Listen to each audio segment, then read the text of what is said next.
Bonjour à tous, bienvenue dans cette nouvelle vidéo sur laquelle je vais vous présenter un petit peu comment développer votre ville. Alors pourquoi je vous fais cette vidéo? Parce qu'en fait je voulais partager avec vous mon expérience sur Anno 1800, sachant que j'ai trouvé sur internet très peu d'informations sur tout ce qui était l'optimisation des villes, le développement de toutes les chaînes de production. Et donc voilà, je vais essayer un petit peu de vous montrer comment on fait tout ça.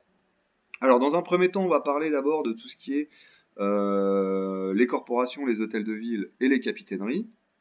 Dans un deuxième temps, on va parler des zoos, des musées et du jardin botanique. Ensuite, on parlera également de l'influence et enfin de l'attrait. Alors, on va rentrer tout de suite dans le vif du sujet.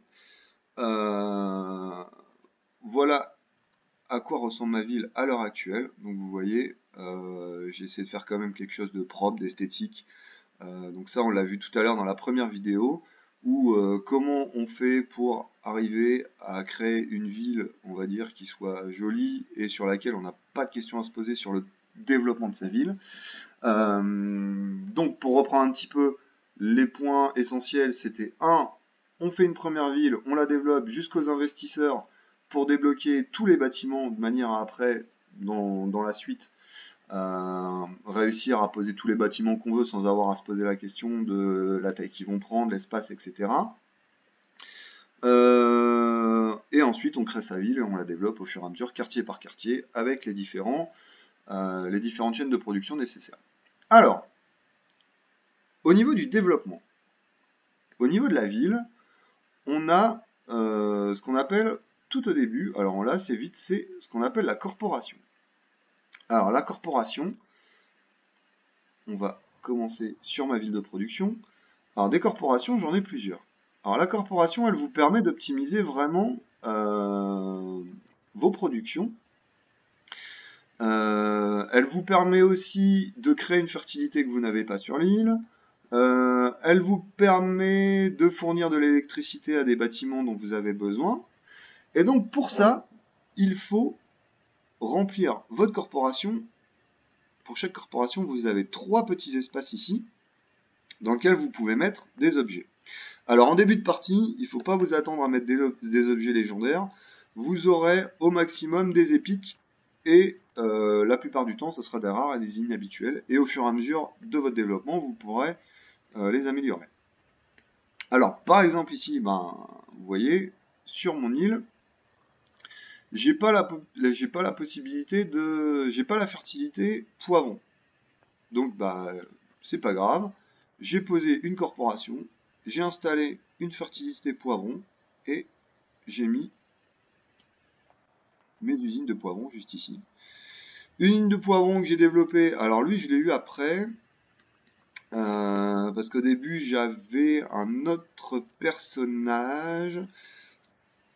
J'avais un autre personnage qui me donnait un bonus. C'est lui, voilà. Ferme de poivron et ferme céréalière. Donc voilà, je pouvais produire plus 50% et je devais avoir un nombre de modules de plus 25.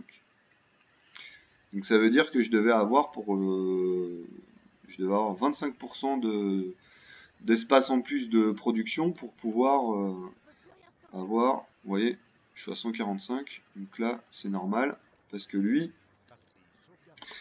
il me demande 35% de modules en plus. Mais par contre, la productivité, si je remplis mes 35% de modules en plus, va être de 70% supplémentaire.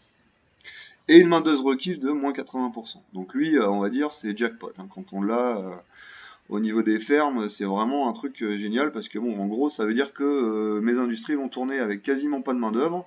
Donc j'ai pas besoin de me prendre la tête avec mes habitations. Une productivité énorme. Et un espace quand même qui va être un petit peu plus grand, parce que pour remplir les 145 modules, ça veut dire que si je mets tout ça, voilà, elle va être à fond maintenant. Voilà, 145 modules. Donc ça veut dire que je vais tourner à 5, 6, 7, à 120% pour 80% 120% à plus 120%, donc ça va être 220% de production, avec une main-d'œuvre qui va être quasiment réduite à 0, quoi. Donc voilà un exemple d'amélioration pour la corporation. Alors vous les avez pour tous les bâtiments de production sans exception. Ici par exemple, j'ai amélioré ma boulangerie, donc plus 30, cuisine artisanale plus 30 et conserverie plus 30. Vous voyez, parce que j'ai toutes mes...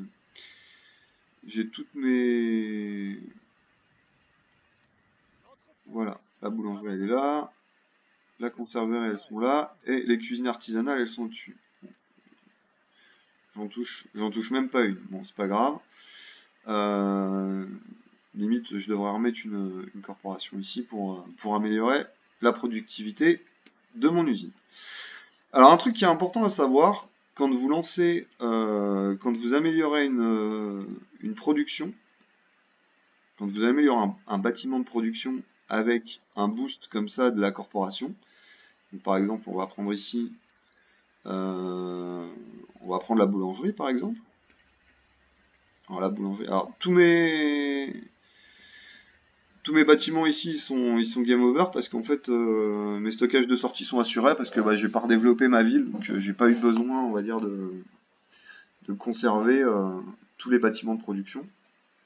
Donc je les ai laissés parce que quand je vais en avoir besoin, eux ils vont tourner à plein gaz quand je vais développer ma ville, et une fois que je serai arrivé au stade des investisseurs, ils vont retourner à 0 puisque forcément j'ai plus besoin de pain, donc c'est pour ça que le stockage va être plein.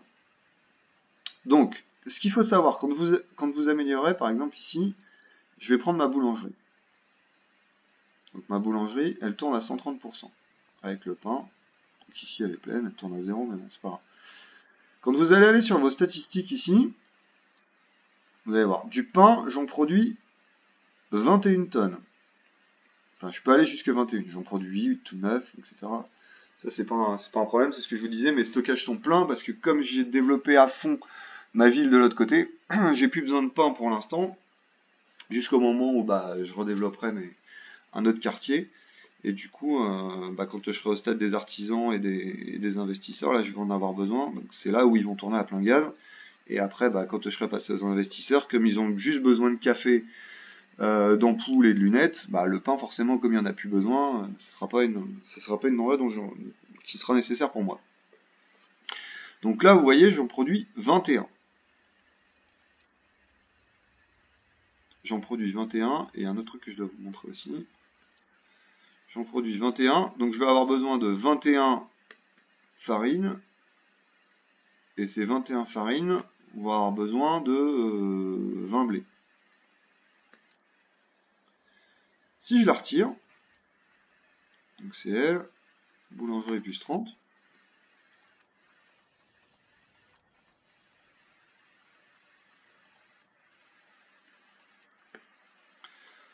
au niveau de ma production, j'en produis plus que 16. Donc ça veut dire que j'aurais besoin que de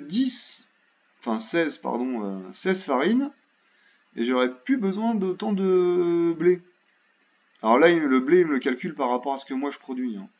Mais en gros, là, voilà, j'ai juste besoin je produis plus que 16 pains, et j'ai besoin uniquement de 16 farines, du coup. Ce qui veut dire que quand je mets un boost sur un bâtiment de production final, alors, elle est où? Je crois que c'est elle. Non. Je vais la remettre dedans quand même. Elle est là. Voilà. Quand je remets mon boost, toute la chaîne de production, vous voyez, je suis revenu à 21. Donc ça veut dire quoi? Ça veut dire que si je mets un boost sur la boulangerie, ça veut dire que eux, ils vont devoir aussi être augmentés.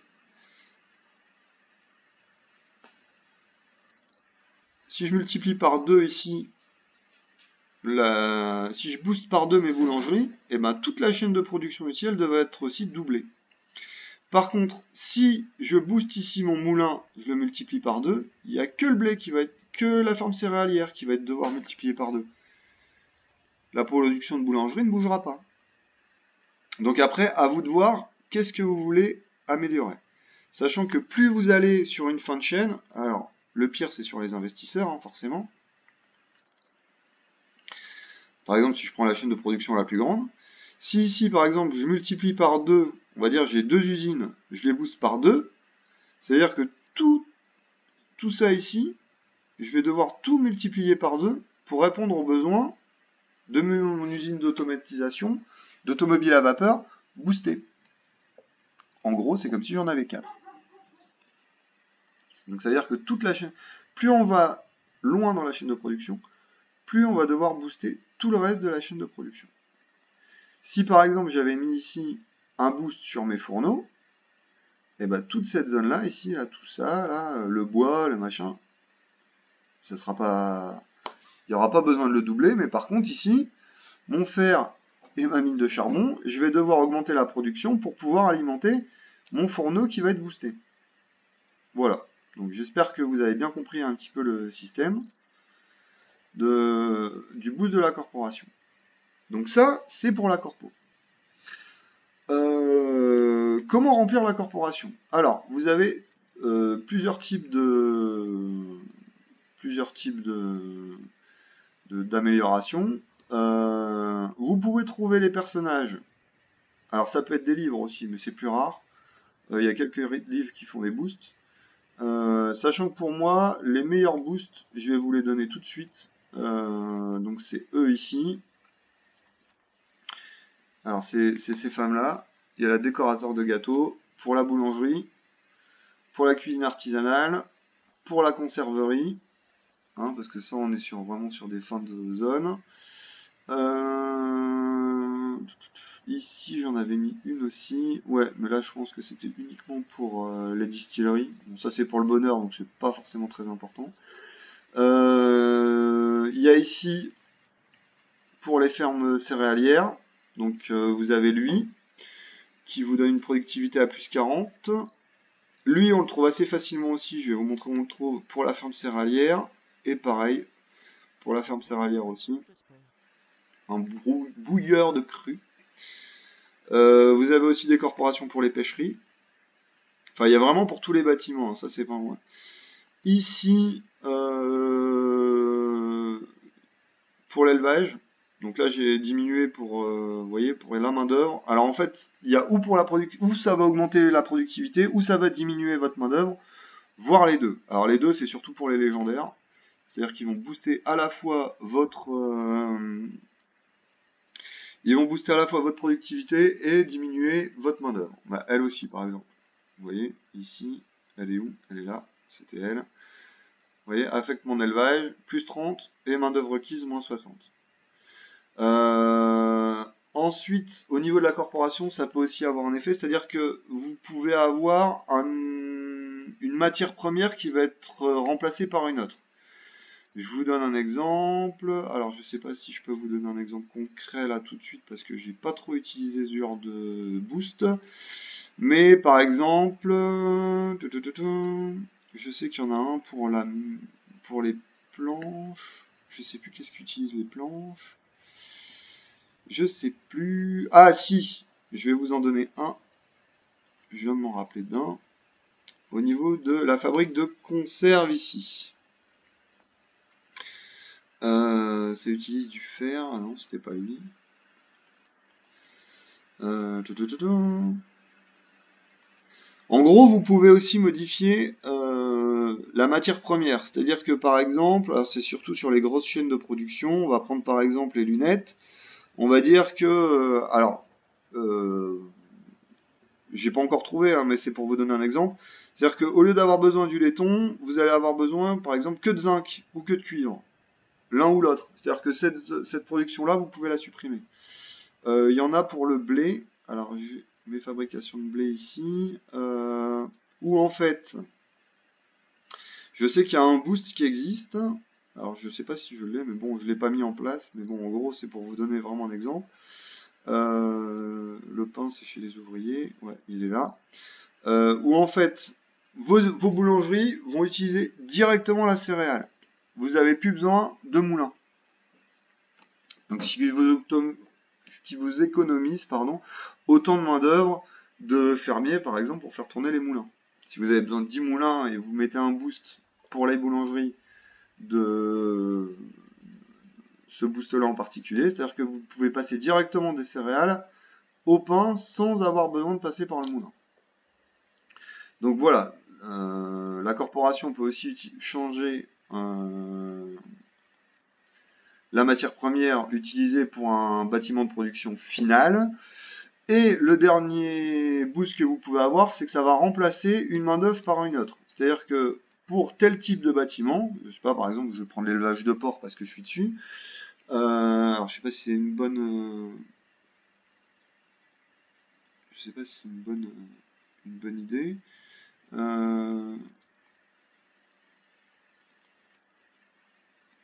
Je vais pas prendre l'élevage de porc, on va prendre, voilà, on va prendre l'usine de machine à coudre, par exemple. Par exemple, l'usine de machine à coudre, j'ai besoin de 150 artisans. Et ben, il y a un boost qui va vous dire, bah, au lieu d'utiliser 150 artisans, ça va vous utiliser 150 ouvriers ou 150 fermiers. Souvent, c'est un cran en dessous. Donc voilà, vous pouvez aussi modifier la main-d'œuvre utilisée pour un bâtiment spécifique. Voilà, donc ça, c'est pour ce qui est des corporations. Au niveau des hôtels de ville maintenant. Alors, les hôtels de ville, ils sont ici. Alors, les hôtels de ville, c'est super important parce que il y a notamment un personnage pour les investisseurs, c'est lui, Monsieur Garrick, qui peut vous donner ce qu'on appelle, et c'est le plus important, des bonus de ravitaillement. Donc là, en l'occurrence, comme vous pouvez le voir, il est écrit bonus de revenus plus 5, et en dessous, bonus de ravitaillement. Les résidents dont le besoin en banque est satisfait reçoivent montres à gousset et bijoux. Ça veut dire quoi? Ça veut dire que ma banque, qui est posée ici, a dans sa zone d'influence toutes ces maisons-là. Maintenant, si en plus de ça, je rajoute un hôtel de ville et je mets ce gars-là, eh ben, toutes les habitations, sans avoir besoin de créer aucune chaîne de production, ni importation, ni quoi que ce soit, vont automatiquement recevoir des bijoux et des montres à gousset. Donc, ce qui nous fait une économie de dingue, parce que l'investissement pour faire tout ça, il faut faire une importation, il faut des mines d'or, il faut de la ferme perlière, il faut du charbon. Enfin bref, tout ce qu'il y a à créer pour ça, et ben là en fait, vous mettez ce gars-là dans l'hôtel de ville et vous avez directement les bijoux sans avoir besoin de faire quoi que ce soit. Pareil pour les montres à gousset, hein, les montres à gousset, je sais plus où est-ce qu'elles sont là. C'est pareil, hein, il faut de l'or, il faut des vitres, enfin bref, il faut beaucoup de chaînes de production. Et ben voilà, vous mettez ce gars-là et puis il va vous les donner directement. Alors ça reste secondaire parce que c'est du bonheur, c'est pas un besoin. C'est pas un besoin ici qui est vraiment primordial. Mais bon, ça fait quand même un bonus qui est non négligeable parce que bon, ça vous ramène du bonheur, ça vous donne des pièces, et donc c'est vraiment quelque chose qui est assez intéressant. Au niveau des... Donc ça, pour le bonus de ravitaillement. Donc ça peut aussi vous donner du bonheur, hein, comme ici, plus 18. Ça vous donne de la main-d'œuvre supplémentaire. Et aussi, voilà, ça peut aussi vous augmenter le nombre d'habitants que vous avez dans la maison. Donc là, par exemple, ici, j'en suis à 60, alors qu'en principe, on peut en accueillir que 50, il me semble, dans un bâtiment. Voilà. Un investisseur qui n'est pas optimisé, voilà, c'est 50 personnes max. Puisque là, ici, je suis à 60. Donc ça améliore aussi le nombre d'habitants. Alors quand vous faites ça, attention, c'est un peu le même principe que pour les corporations quand vous boostez un bâtiment final. Les besoins des habitants ici, sur vos productivités quand vous mettez ce genre de boost, c'est-à-dire quand vous augmentez le nombre de population, vont augmenter aussi. Vous allez avoir besoin de plus d'usines pour les satisfaire. Donc attention quand vous mettez un boost d'augmentation d'habitation. Voilà, alors au niveau des boosts pour les hôtels de ville, les plus importants, je vous dis, c'est les besoins en ravitaillement, le bonheur, donc là celui-là, nickel, hein, plus 18 de bonheur et ramène un peu de main d'œuvre et ça réduit en plus le risque d'émeute, franchement celui-là il est top. Alors lui je l'ai mis partout, hein. J'ai mis des hôtels de ville partout, les montres à gousset et les bijoux, vous voyez, sur tous les bâtiments que j'ai, il est vraiment partout, partout, partout. Ensuite, il y a lui qui est pas mal aussi, Elliot, qui nous donne du bonheur, plus 10 de bonheur en plus à chaque fois. Alors lui, c'est pareil, vous allez le retrouver au niveau de mes boosts au niveau de mes boosts d'hôtel de ville. Je l'ai mis aussi quasiment dans tous parce que c'est vraiment quelque chose qui est super important. Alors, il est là. J'en ai un autre ici d'hôtel de ville, il me semble. Je crois qu'il est dedans aussi. Alors non, il y est pas, mais j'ai mis elle, qui me sert plus à grand chose d'ailleurs. Je voudrais la modifier. Où est-ce que je l'ai mis d'autres? Je l'ai mis encore autre part, c'est sûr. Il doit être là. Ici. Ouais, voilà. Vous voyez, il est là. Parce que ça me donne vraiment beaucoup de bonus en bonheur et il est pas trop compliqué à obtenir. Donc ça, c'est pour les hôtels de ville. Maintenant, les capitaineries. Alors juste avant, pour finir avec les hôtels de ville, donc j'ai dit augmentation du nombre de personnes, boost et ravitaillement, donc les boosts de ravitaillement là, qui sont vraiment les plus importants, donc surtout pour lui, là, Monsieur Garrick, il est super facile à trouver. Je vais vous expliquer après où est-ce que vous pouvez trouver tous ces personnages-là. Et les livres pour augmenter la main-d'œuvre. D'ailleurs, c'est ça que je voulais vous dire. Au niveau de mon île ouvrière ici, là, que j'ai mis des hôtels de ville sur lesquels j'ai cumulé. Ah, faut que je monte. Le bonheur des maisons brûlantes. Pourquoi pas? Ok, bon, ça je verrai ça après. Donc dans mon hôtel de ville ici, vous voyez, j'ai mis main d'œuvre plus 50, main d'œuvre plus 30, main d'œuvre plus 40. Ce qui fait qu'en fait, au niveau de la main d'œuvre, pour les habitants, bah, c'est quand même quasiment multiplié par 2 pour la même zone, quoi. Donc en fait, une fois que vous mettez ces boosts là, votre pourcentage de main d'œuvre quand les besoins des habitants, des ouvriers, des fermiers, donc comme c'est pas très compliqué parce que c'est forcément une île de main d'œuvre, on va pas monter jusqu'aux investisseurs, ça sert à rien, c'est pas ce qu'on souhaite. On va faire des fermiers, des ouvriers au max, un peu d'artisans. Les ingénieurs, j'en fais pas parce que je les ai gardés sur mon île principale. Mais quand vous allez booster tout ça, avec pas beaucoup de... Vous voyez, ils sont là. Moins 4, moins 4. Alors, risque d'épidémie, plus 60. Franchement, c'est pas très grave parce que de toute façon, vous mettez un hôpital au plein milieu, ça va les guérir. Il va pas y avoir... Ça va pas faire de grosses casses. Hein, parce que les émeutes, tout ça, des émeutes, j'en ai pas beaucoup. Parce que bon, le bonheur, il est rempli. Donc du coup, ouais, ils sont pas contents au niveau de la pollution. Et j'ai même pas augmenté... j'ai même pas boosté mes cabanes, j'ai pas eu besoin. Donc au niveau du bonheur, ils sont contents, donc voilà, j'ai pas trop de problème avec tout ça. Et donc à la finale, voilà. Vous mettez, enfin moi voilà, c'est le mix que j'ai fait avec sur mes 4 hôtels de ville. Je crois que c'est exactement les mêmes bouquins. Ah là j'avais trouvé un différent. Ouais voilà, main d'œuvre 50 et main d'œuvre 50. Mais sinon voilà, j'ai fait quasiment le même mix à chaque fois, c'est-à-dire deux bouquins, c'est des bouquins en fait qui vous donnent un boost de main d'œuvre, et ce qui est super important pour votre île d'ouvrier, parce que bah, du coup vous n'avez pas besoin de recréer des maisons en fait avec ce que vous avez sur place, ça vous donne suffisamment de boost pour avoir suffisamment de main d'œuvre pour toutes les chaînes de production dont vous avez besoin, avec les transferts dont j'ai parlé dans la vidéo précédente pour comment faire une grosse ville, avec les embarcadères. Du coup, vous êtes tranquille avec ça. Donc ça, c'était pour ce qui était de l'hôtel de ville. La capitainerie maintenant. Alors, la capitainerie, je m'en sers pas beaucoup. Je m'en suis servi uniquement pour mon embarcadère, qui est ici, dans lequel j'ai mis 3 boosts, à savoir une visite augmentée avec un voyagiste.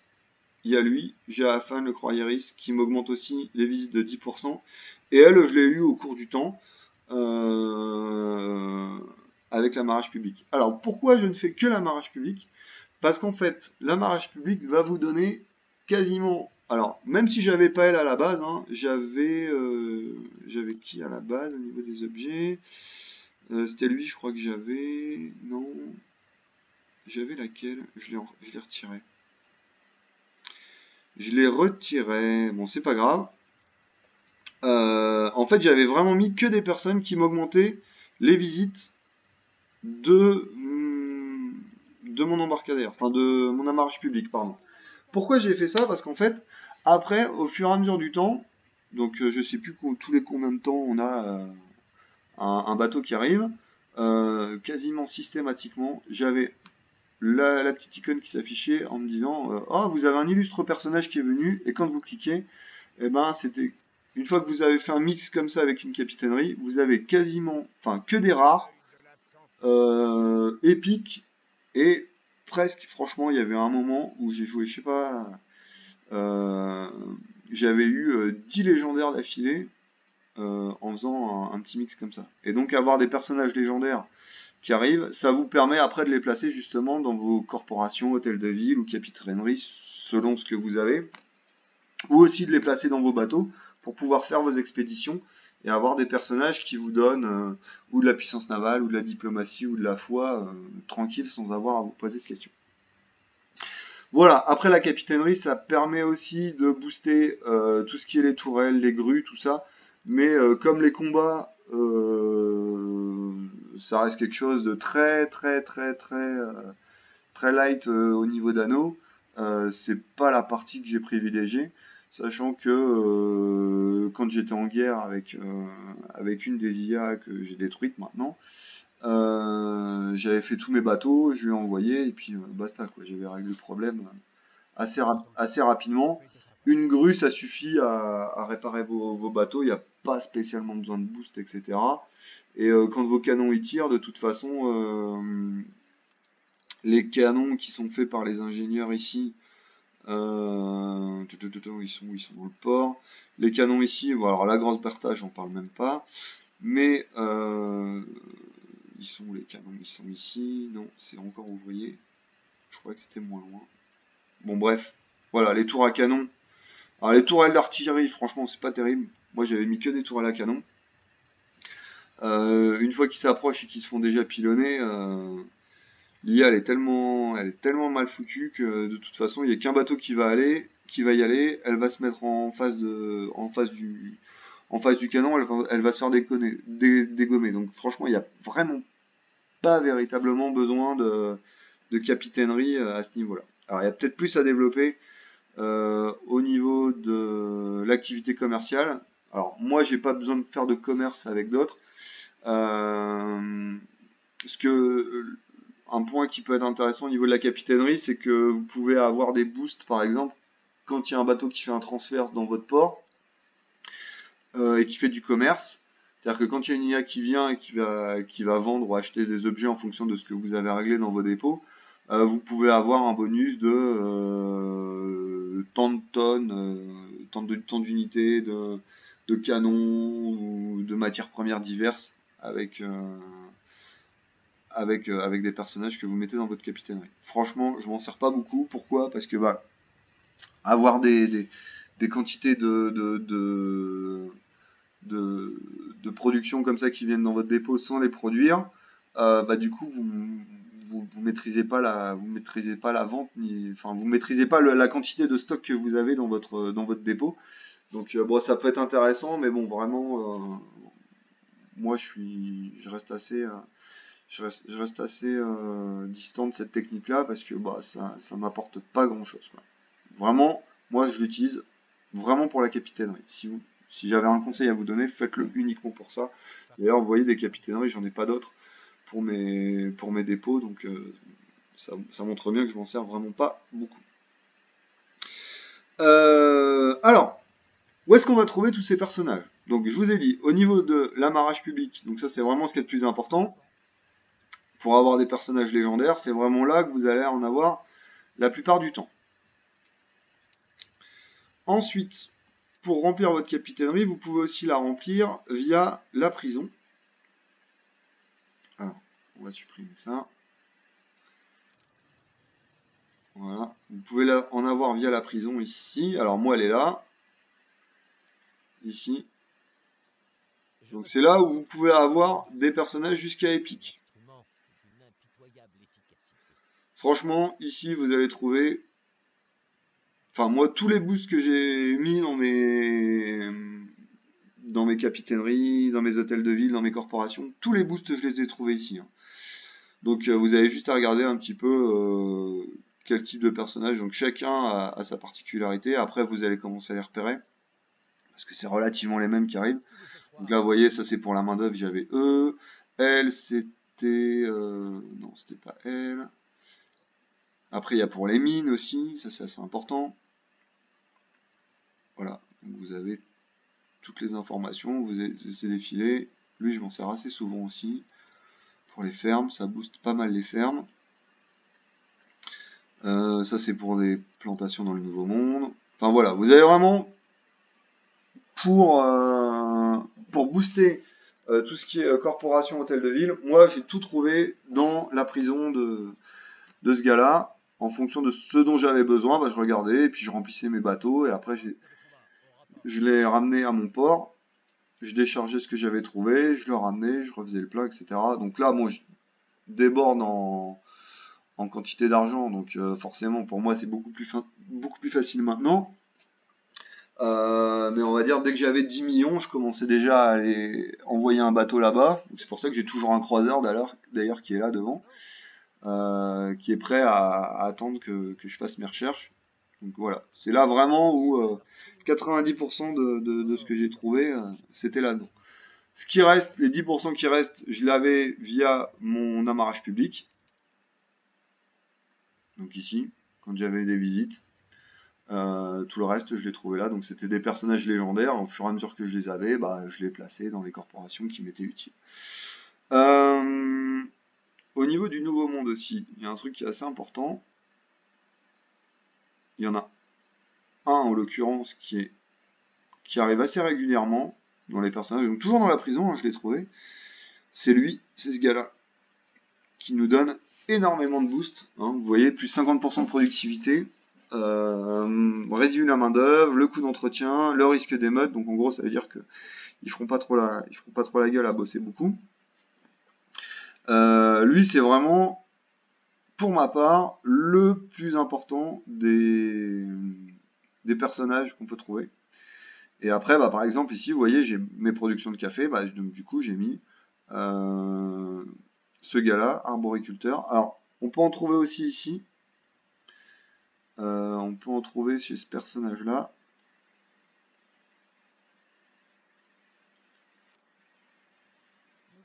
Alors encore une fois, bah, vous voyez, il est là. Il est là. Donc lui d'ailleurs, je vais le prendre parce que si je dois améliorer ma quantité de café après, je vais en avoir besoin. Donc on va le prendre. Comme ça au moins. Autant faire d'une pierre deux coups. Voilà, et donc du coup, tous mes boosts de café ici, à la finale, ça me permet d'avoir ces les trois personnages qui sont là ici me permettent de booster ma quantité à près de plus de 200%, quoi. 5, 65, 85, donc je serai à 185%. Pourquoi je suis à 200%? Il y a la dernière étape, on verra ça juste après. Donc voilà pour ce qui est de comment remplir les corporations, etc. Vous pouvez aussi la remplir avec au Cap Tramway chez je sais plus comment il s'appelle le marchand du Cap, Salma Gandhi, le vieux Nat, voilà. Le vieux Nat, vous avez aussi quelques objets qui peuvent être assez intéressants qui sont ici. Alors franchement c'est pas super compliqué, hein, avoir de l'or, du fer, machin, c'est pas super compliqué. Et récupérer la ferraille, avec le récupérateur, vous allez faire quelques vadrouilles à droite à gauche dès que vous avez détecté quelque chose. Franchement, avec lui, sachant que au niveau des objets, il vous propose toujours des personnages qui boostent le récupérateur. Donc franchement, pour avoir de la ferraille ici, là, ce qu'ils appellent la ferraille utile, c'est franchement assez simple. Donc, et moi j'ai acheté les 3 boosts qui sont ici, comme ça au moins je me suis pas pris la tête. Vous avez, alors vous voyez, objet de la corporation, ici. Il y a celui-là qui est pas mal. Voilà, qui affecte tous les bâtiments. Ça vous donne plus 35% en productivité. C'est mieux de mettre ça parce qu'en fait, comme vous pouvez pas mettre le même personnage dans la même corporation, des fois, souvent, on met un épique, voire un légendaire, un rare et un commun qui donne un boost qui est des fois de 10-15%. Donc, pour remplacer ça, quand vraiment on veut optimiser au maximum une zone de production, vous placez celui-là, vous placez cet objet-là dans la corpo et franchement, vous êtes tranquille. Ah, bah vous voyez, quand on parle de ça, voilà. Voilà, la dame au grand bateau. Alors, je sais pas ce que j'ai. Je n'ai jamais eu ce personnage. On va aller voir tout de suite ce qu'il me donne comme... Mais bon, au moins, vous voyez que ça marche, quoi. Au niveau des objets légendaires, ça marche bien. Alors, je suis vraiment désolé pour les lags. Je crois que c'est elle que j'ai vue. Non. Elle, c'était la joaillerie. C'est elle, au grand bateau. Alors... vitesse plus 20, vitesse de chargement plus 75. Alors ça va être un personnage que je vais mettre dans mes bateaux. Ici. Parce que vous allez voir que c'est pareil. Ah bah tiens, on va la mettre dedans. Au niveau des boosts pour tout ce qui est les bateaux, c'est pareil, surtout pour les navires de commerce qui font des liaisons entre deux zones. Vous allez voir, j'ai quand même... Alors pas tous, hein, mais une grosse partie. Ils arrivent tous en même temps en fait. J'avais préparé des boosts justement. Je vais lui donner les boosts avant de repartir. Je leur ai donné des petits boosts ici pour mes navires. Alors pas tous, bah vous voyez, ceux que j'ai cochés là, manque de bol, ils y étaient pas, mais voilà. Je leur ai mis des petites hélices, voilà, ça leur donne plus 10% de vitesse. Comme ça au moins. Lui, je vais lui mettre l'autre, la fille qu'on avait vue là, c'est elle. Voilà, je le mets dedans. Comme ça, il va aller beaucoup plus vite pour la suite. Allez, et booster. Comme ça au moins. Voilà, j'ai boosté aussi mes routes de commerce. En gros, c'est ça, c'est de mettre dans vos bateaux un maximum de personnages. Alors la plupart du temps, c'est des communs ou des rares, parfois des épiques, mais au moins ça vous donne un boost de vitesse et c'est ça aussi qui est assez intéressant. Ça réduit certains aussi réduisent le ralentissement lié à la cargaison, parce que des fois vous avez des bateaux qui vont être remplis avec, je sais pas, du fer, du charbon, machin. Donc je sais pas comment c'est calculé dans le jeu. Et donc du coup votre bateau va aller beaucoup moins vite quand il est chargé que quand il a rien sur lui. Et donc d'avoir des boosts comme ça, surtout pour les bateaux qui ont des longues distances à faire, donc là comme pour aller jusqu'au Nouveau Monde, parce que quand on regarde la carte du monde pour aller du Cap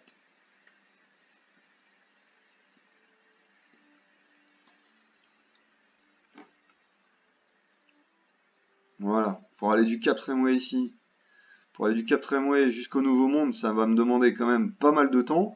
Donc le fait que les bateaux soient boostés, vous voyez là j'ai une hélice et un petit personnage, donc je pense que c'est pour aller plus vite aussi. Ça leur permet vraiment de gagner du temps et d'aller beaucoup plus vite, et donc du coup, par la force des choses, à mettre de, moins de bateaux sur la route de commerce. Par exemple, là j'en ai 9 pour amener du café à ma ville. Si si j'avais pas mis de boost, j'en aurais peut-être besoin de 12 ou 13 quoi. Donc bon, c'est toujours ça de gagner parce que bon après, ça joue sur l'influence que j'utilise pour ma partie. Sachant que l'influence, j'en ai déjà utilisé énormément, je suis à 3245, donc c'est vraiment beaucoup, beaucoup. Bien, on va passer maintenant aux zoos, musées et jardins botaniques. Donc je pense que ça, je vais faire sur une vidéo suivante, dans laquelle je vais vous parler des zoos, des musées et des jardins botaniques. Dans celle-là, je vous ai parlé un petit peu de tout ce qui était corpo, hôtel de ville, capitainerie, et je vais vous faire une autre vidéo pour les zoos, les musées et les jardins botaniques. Parce que 40 minutes, c'est déjà pas mal. Et donc, bon, on va faire un petit break, et on va reprendre après pour les 3 autres. À bientôt!